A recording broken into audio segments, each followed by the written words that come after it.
Well, hello everybody. Welcome back to the Williams Ellaby YouTube channel. I'm Joel. Today I want to have a little bit of a therapy session with you, and I want to talk to you about a subject that I think affects a lot of people, and that's burnout. I know I see it in my clients from time to time. I see it a lot in my colleagues. But when we get into the subject of burnout, I want to make a distinction between burnout and fatigue, right? Fatigue tends to be something that's more temporary. For example, you didn't get a good night's rest, you've worked really hard on a big project, maybe you drank too much the night before, and you're just tired. And those are the type of things that, you get a good weekend, you get a good night's rest, and you can bounce back from it and be your old self pretty quickly. But burnout's really a more serious issue that a lot of people deal with, and professionals, and I'm no psychiatrist or psychologist, but professionals do tend to look at burnout as something that is work related. It's a chronic stressor that affects somebody to the point that they just can't get out of it, and they're just completely exhausted to the point they want to check out, right? I sort of believe in more common terms that burnout can apply outside of the workplace. I see it for sure in people who are in the service industry. I'm sure we're recording this video in April of 2023. I'm sure tax professionals feel really tired right now. Maybe they feel some burnout. But I do see it a lot with lawyers, because as a lawyer, our job primarily is to try and fix other people's problems. It could be problems that they have from a divorce. It could be problems they have because they're going through financial difficulty. It could be problems they have because they've been injured by somebody else. But we're constantly dealing with other people's problems, and believe it or not, we have our own problems. Sometimes those problems are in the workforce. Sometimes those problems may be at home. But you're constantly juggling that, and over a period of time, it can lead to these feelings of burnout. I see it in our clients sometimes, especially those that have been severely injured, and they're just constantly having to go to doctor's appointments, therapist appointments, and they're trying to juggle all of this with working. They're trying to juggle it with being a mom, being a dad, being a coworker, all of these things, and that stress level can just build and build and build until all somebody wants to do is check out.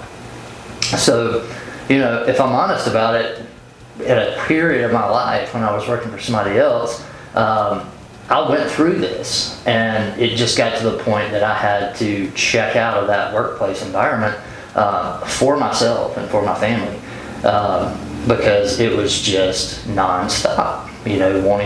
People wanting you to be there, working 20-hour days, working on Sundays, looking at you strange if you took a vacation day. I feel like that is not limited to me. I'm sure that's limited to other people. I've heard moms, for example, just even stay-at-home moms, just the stressors of trying to do for your kids what the other moms are doing. And you see it on social media, you see it on Instagram, Facebook, you see the TikTok trends, and you think, and we think, we should be able to do this for ourselves, or we should be able to do this for our kids, and we constantly kick ourselves to the back burner because we're serving other people. And service in and of itself is not a bad thing, but when it gets to a point that it overrides your need to provide for yourself, both physically and mentally, it can seriously lead to burnout. So it got me to thinking to walk away a little bit from what we normally talk about with personal injury cases and all of that. What is a good first step to overcoming burnout? And as I reflect back on what I've been through in my life, and I see what other people go through and the coping mechanisms that they have, I think the number one key is to focus on yourself. And for some people, that focus on themselves can look like many different things. For one person, it may be removing themselves from the job that they're at. For other people, it may be to cut out social media and try to take that distraction of comparing yourself to other people out. For some people, it might be just taking the time to identify whatever that stressor is that's causing them to feel burnout and remove that from their life. But ultimately what it comes back to is focusing on the self. And for clients of ours and people who are clients of other attorneys, especially personal injury attorneys, I want to circle this back a little bit to focusing on the self. Because we get it a lot from people that are just, you know, they have to go to physical therapy, and this visit after visit after visit. And then they go to the doctor thinking they're going to be done, and the doctor says, no, 12 more weeks or 6 more weeks of physical therapy.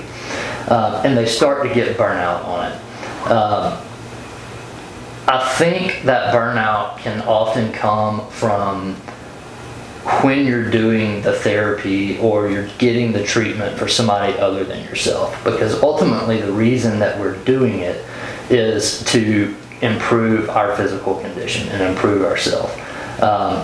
And if we can refocus that feeling and that direction of why we're doing the physical therapy to it's for ourselves, not for my lawyer, not for my husband, not for my wife, not for my kids, not for my case, but for myself, I think it helps you get past that mental hurdle of having to go through this.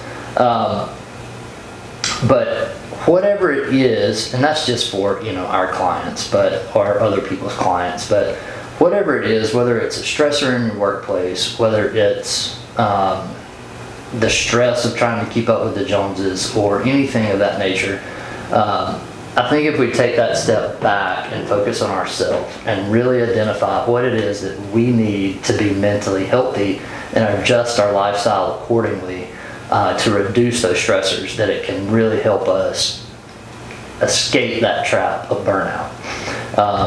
So that's really all I have to say. I get it. Burnout is a real thing. It does not discriminate against who it affects.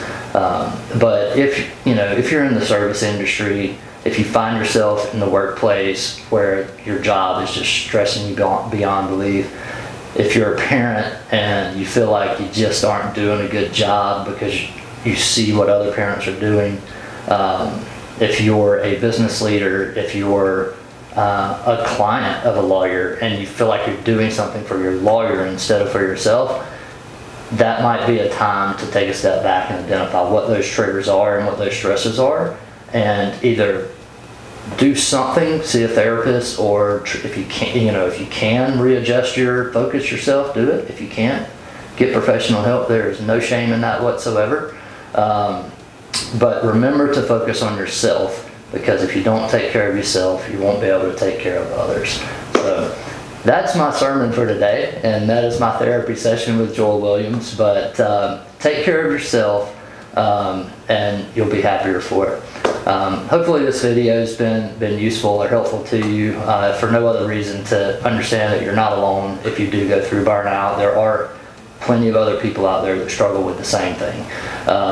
But you're not alone. If you want to reach out, give us a comment in the section below. We'll be happy to work with you and talk you through whatever your situation is as best we can. Otherwise, we will see you next week for a special video dealing with a secret that attorneys use when we get ready to prepare for a trial.